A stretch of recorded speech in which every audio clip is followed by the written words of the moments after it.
En tout cas, mbote na bino de partout, hein, et Sika Boza, c'est toujours un grand plaisir, un réel plaisir, hein. Il y a Kokuta na bino, ya oyeba ke Boza wana, isa la biso bien makasi. Hein? Merci. Merci pour le message de bino. Merci de partout, et Sika Boyambaka biso, en tout cas, merci beaucoup. Alors, ma maman, le long na yena obetaka di solo, il y a bato peau noire, hein. Et puis, na yena gamme moko, eyebana déjà, beaucoup de gens ont utilisé, ou utilisent, hein. C'est très important, il y a pour préciser vraiment, parce que les lots te belé, mona que produit les anaki, les akabiente, produit, non, et ça question est utilisation. Ce que vous savez les lots non mabé, ce que vous savez les lots, c'est normal les bébés ça. Et puis bolingi biloko il y a un coup une flamme. C'est ça maintenant le problème. Biloko un coup une flamme, ils rappellent ma conséquence, surtout ce que ils ont mal utilisé. Il faut garder ta beauté, c'est très important. Alors, à tout à l'heure, hein, je vous retrouve pour parler de la gamme Mickey. Mickey. À tout à l'heure. Boutique Nabiso est dans la commune à Kinshasa, non loin ya Willery, na croisement Wangata Croix-Rouge. Na immeuble Moro, ils centre de santé à Mani, ils peint en vert. Ou bien, au Bengi Biso na 089 17 48 871. Voilà, boye ibola na sepela na bino. En tout cas, boye ibola soki mbali boso o boya bibiso et pas na bino. Soyez les bienvenus ou la bienvenue dans le groupe. Et ça va biso bien. Abonnement, bachat, on est toujours et ça là et l'engi fort. Numéro d'angezaka 089 17 48 871.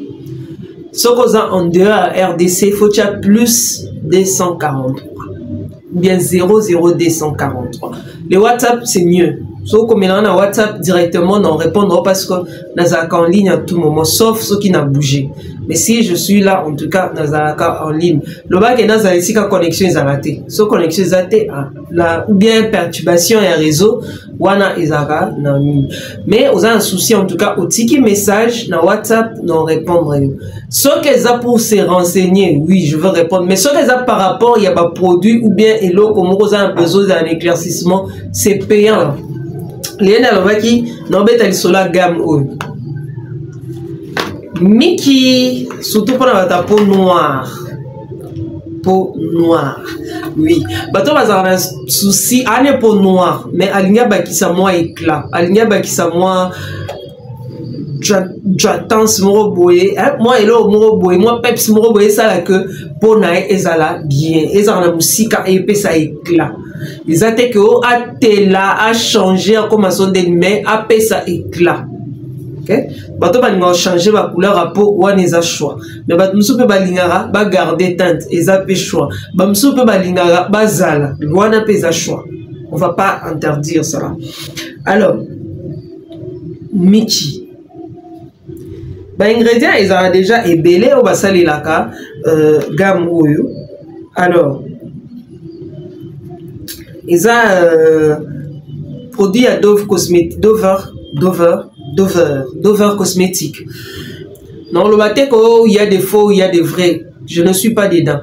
On a présenté le produit. Bien monde peut distinguer au faux au vrai.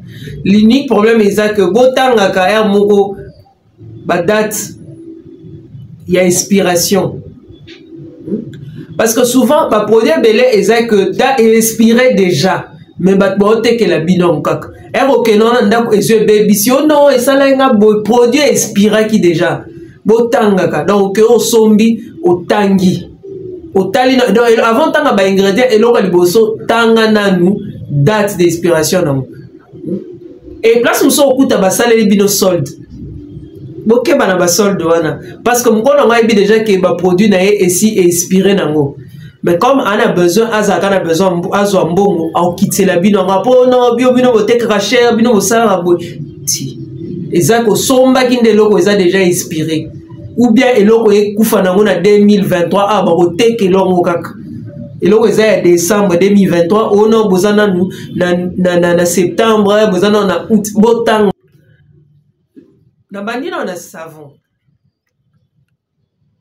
Mickey, hein? savon na ezaka bien. Pourquoi? Parce que ils ont savon moko clarifiant, hein? En tout cas ça donne un peu du peps na peau. Bah ingrédients dans le savon maïs, glycérine, couleur, protéines, camomille, oil, mille qui pèse ali. Alors oui déjà que mille qui pèse bien pour la peau. Voilà à quoi ça ressemble. Et puis c'est bien écrit là-dessus, Miki clair.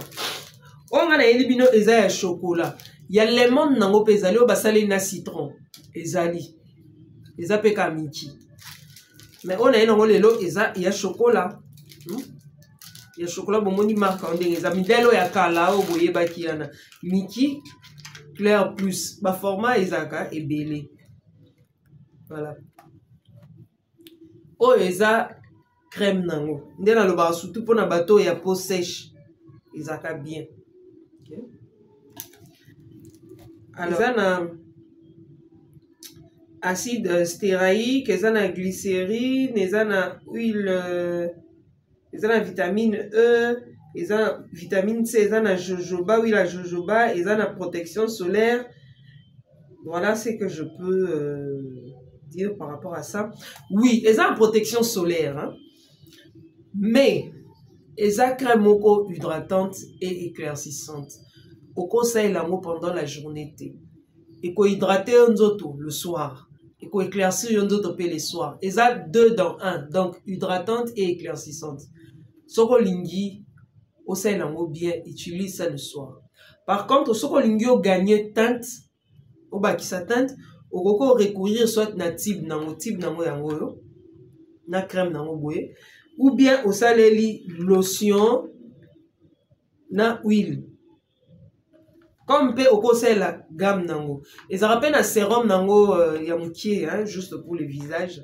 Et qu'on dépend de choix na yo. Soki olingi ou gagner teinte. Soko za mwindu olingi koma ba choco caramel. Ba teint métis choco caramel tout est tralala.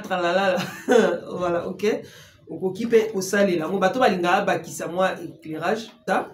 Yango soko c'est la gamme mobimba au côté là parce que eza éclaircissante au côté là soko c'est la gamme mobimba mais soki olingo c'est la gamme c'est mieux d'utiliser ça le soir aux huiles sous huile na yo il y a beurre de karité aux huiles au sali yango comme huile au déposer dans 4 pour et permettre au éviter banduta.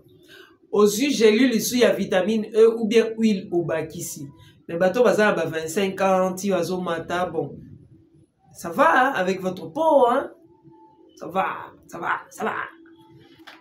Et au marché, na po na bino, hein? Bateau basé à kamouindo. Ba maman peut basé à kamouindo, on est angolo.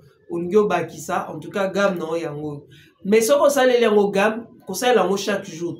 La semaine 4 fois. Les jours restants, salé la lotion moïsa hydratante. Net bateau babois comme un CRAV. Voilà. Il faut aider parce que CRAV est hydratante. Au salé CRAV non pendant la journée, les soirs aussi, les 2 jours, 3 jours restants, au salé. Mais les autres jours, au salé li gamme soki olingi ote la makasité. Mais par contre, soki olingi ote la au salé lango le soir gamme mobimba. Bato bazana besoin ka bakisa moi éclat na bi au conseil la lotion na type na yo na huile.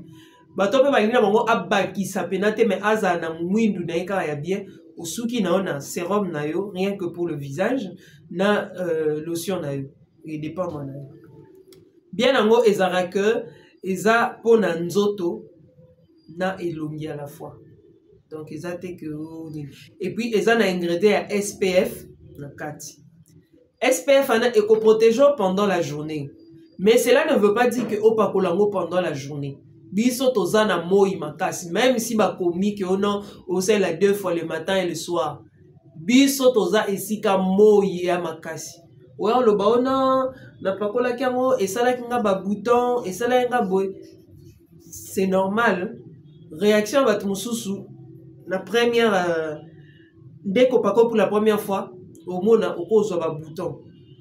mais ba bouton mosusu eza ya makasi te. Soko mo ba bouton ekomi ya makasi, c'est que eza adapté te na peau na yo. Et quand vous allez bien peut-être pour pakola ngo kaka na nzoto. Alors, il faut yeba que Miki ezalaka na hydroquinone. Hydroquinone eza na kati. Miki ezalaka na hydroquinone. Le quoi eza hydroquinone, c'est très compliqué pour la journée. Alors, le quoi eza hydroquinone, ce qui net ozana mafuta no upakola quoi eza hydratant.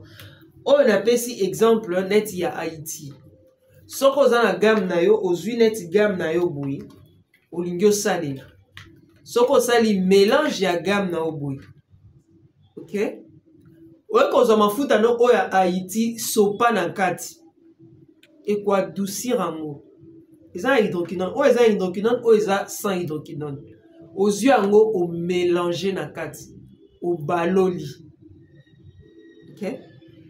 Et au ça que ozala na teinte bien. So kite mafuta oyo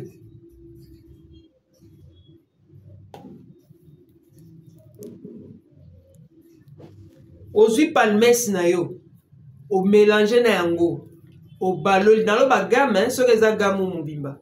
Ozui o baloli esali crème esali pâte. Ozui vitamine E na o bakisi na kati. Vitamine E, na lobi vitamine CT. Vitamine E ekozala ya huile ou bien ba gélule.